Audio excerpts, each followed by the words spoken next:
Hi and welcome to Tungsten Tales in association with BetVictor at the World Matchplay. And we're having a review of Sunday afternoon's matches, the first round games. First up on the afternoon was Darren Webster against Steve Lennon. Highly anticipated match, this one. It was expected to go close and Webster shot out of the blocks into a 3-0 lead before Steve Lennon dragged 2 legs back, and then it was just consecutive holds of throw until the 2 legs from the end, Darren Webster got himself over the line, and he had this to say about the match. At the start was quite good. If I could have hit a double at the start, that'd have been annihilation, I think. But at the end of the day, you can't afford to do anything against these players. You know, you miss a dart, a double, they pin it out. I think the problem I had, I scored too heavy to start with, and I relaxed on my finishing. If I'd have been nip and tuck, I might have been all right. But Steve, he's an up-and-coming player. I practiced with him when we were away on the European tours, and the guy has got to be a phenomenal player in the future. You can't take it away from him. The likes of him and, well, there's quite a few youngsters now coming through. And at the end of the day, if you're in the match play, you're an exceptional dart player, and you cannot take anyone lightly, as you know from last night with Jeffrey does one. You can't take anybody lightly nowadays. You have to go up there and try and do a job. Absolutely. If he's got his finishing boots on, Darren Webster potentially could do some damage here this week. Next up was Max Hopp against Ian White. Ian White had a terrible record going into this match against Max Hopp. They played 6 times. It was 5-1 in their head-to-heads to Max Hopp. A real tough battle ensued. Eventually, Ian White getting over the line 10-7, and he had this to say. Half decent performance. I don't think it was one of my best, but then, you know, it's getting through that first round. It's always nervy when you come into a tournament. You need to win it, and with Max Hopp, I'm 5-1 down in me. Head-to-heads with him. So I've just clawed another one back, so it's only 5-2 now. I mean, everybody else has said it. I mean, 8-1-80s, a lot of missed doubles. I mean, it's obvious what you've got to work on before the second round, isn't it, Ian? Yeah, definitely. I've been working on it last week with Michael Smith, trying to do finishing and that. But my scoring, I know my scoring's there, I know my 180s are there, so I just need to tweak the doubles, and if I can start hitting the doubles in the first start, that'll give me a bit more confidence, and we'll be away, and then hopefully it'll be into the semi-final. Yeah, plenty 180s in that match for Ian White, and as he said, if he can pick up his finishing, match it with his scoring, he's going to be another dangerous man to meet in this tournament.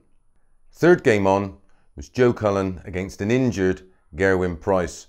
In a previous show, I did mention the value in Joe Cullen at even money. Well, now and again I do get one right. Joe Cullen ran out a 10-3 winner against a disappointing Gerwyn Price, who was evidently struggling with this Achilles problem. Good news for Gerwyn, 10 days time, goes in, has an op, and shouldn't be too long before he's back to full fitness. But a relieved Joe Cullen spoke to the guys after the match and had this to say. Yeah, I think it went really well, obviously. Gezi wasn't himself, but like I say, that's not my problem. My problem is to capitalise his mistakes, so that's exactly what I did. I mean, 5-0 up, finally you've got to be very happy. And then the 170, how pleasing to do a 170 on that kind of stage. Yeah, it was the second time we've done it, so it's no surprise to me, but like I say, normally you'd sort of give it large for maybe a 170, but the game didn't need to sort of be large in it or anything like that, so I just sort of raise the eyebrows in the 170, and it's one leg and that'll do. Yeah, huge relief for Joe Cullen to eventually get a win on that Winter Gardens stage. Well, last game of the afternoon, and they did save the best till last. Not for simply the West, who certainly wasn't simply the best at getting over the line. He had 11 match darts to win this one, eventually going 12-10 down in extra time to Daryl Gurney, who, if he was a cat, certainly used up all of his 9 lives this week. He spoke to us afterwards and had this to say. I kept on giving myself the opportunity. I thought that if I could hit single this, single that, give myself one dart at a double, don't rush it. Make sure you put 100% on it. Don't throw it and snatch it and hopefully that it falls in, force it in. And luckily for me, that's what happened. I kept on going out on the 70, 71, the 92. 22 I can remember now, but there was probably something else. No, I was very lucky. Steve West was very unlucky. over the duration of that game, he was the better player. The better player lost, so I ain't gonna gloat. A very, very relieved Daryl Gurney.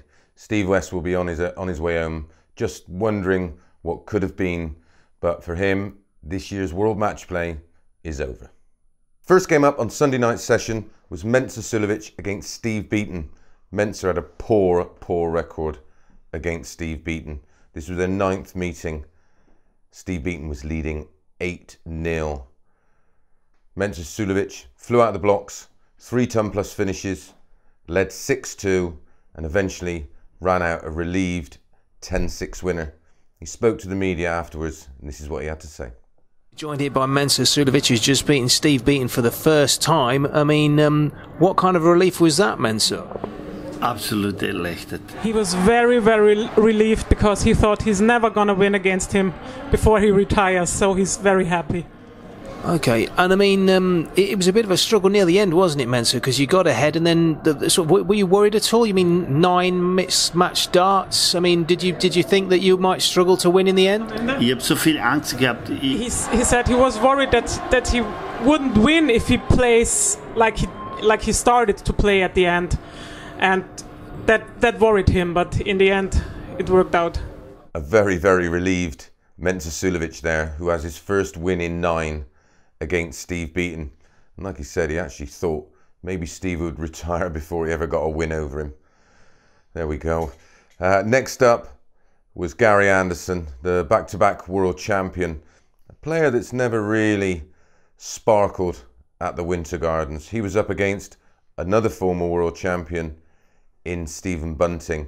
A real tough tussle. Had its moments, but eventually Gary Anderson did enough to get over the line, won the match 10-7, and he spoke to the media himself just after this match. First rounds are always the worst, you know, they're always the hardest. Doesn't matter who you are. Michael Van Gerwen will tell you the same, you know, the first game you've got to get up there and win. If you don't, you're going home, you know, so it's always, the first round's always the worst to play. I mean, how tough was it up there for you, Gary? Because you were, what, 4-2 down, 5-3 down? I mean, it was a tough match, wasn't it? Years ago it would have been tough, you know, but nowadays I find if I go behind, I kind of can pick myself up. It doesn't bother me, you know. I know I'm going to fight on and hopefully get level and then push on, you know. I've done it in Vegas, you know, a few times I was 5-6-1 down and I came through to win it, you know, so I've got that wee bit of fight in me now, whereas years before I would just, done, you know, I'm beat here, so that would be it. But nah, you know, 4-2 down, it's still a long way to go, so stuck in. Yeah, interesting points there from Gary. Stephen Bunting has been in some really good form the last few months, and it's good to see. Our third matchup was one of those that was an absolute thriller, and it could have had everything, but never quite lived up to the billing. Current world champion, Rob Cross, up against the king, Mervyn King. A player himself who's been in some great form, won his first title this year in nearly 4 years. Incredible to think with how consistent Merv is and how he continues to qualify for these big events. Just a bit too strong, Rob Cross. Wasn't happy with his performance. This is what he had to say about it. Yeah, I was more happy with the win. I didn't feel I played great tonight. When I come out, I thought sort of miss chances and do silly things beginning. So that needs to change for next time. But at the same time, overall, the last bit when I come out, I was happier. I was happier with that. I mean, you've just averaged 98.58, and it sounds like you think you've got another couple of gears to come then. Definitely. I'm not being funny the way I feel. I feel great at the minute, loads of energy, and I've got no excuses not to play well. If I get up there, I never make any excuses anyway. But not being funny, there is nothing. There's nothing to hold me back. The next few days or whatever, straight on the practice board, get myself sorted now, and try and get myself up for it for Darren Webster. Yeah, a great 1-5-3 finish in that match. Was a bit of a game changer. Rob Cross, after that point, was really settled. And hopefully this week we might see him play some of his best starts. Has won a Pro Tour this year, made a World Series final, going well in the Euro Tours. Maybe, just maybe, it could be his week. Another man up, last of the night's action, was Raymond Barneveld against Carl Anderson. Well documented, Barneveld just spent the last month away in America on tour. decided not to take his darts, wanted a rest from the game. We thought Carl Anderson could come out and cause a big upset. Didn't happen. Carl Anderson never settled. Barneveld running out a 10-6 winner, and a very, very happy winner at that. This is what he had to say. With the new darts, no. I said no, I can produce a lot better than this. But at the end, you know, if you produce better in average and you lose the game, so are you happy with that? No. So at the end, I'm happy with a 10-6 win or 10-7 win, which averaging 90. Because at the end, you win the game and you're in the next round. We haven't seen you in a big tournament for a while, Raymond. Were you a bit rusty up there? No, I went holiday.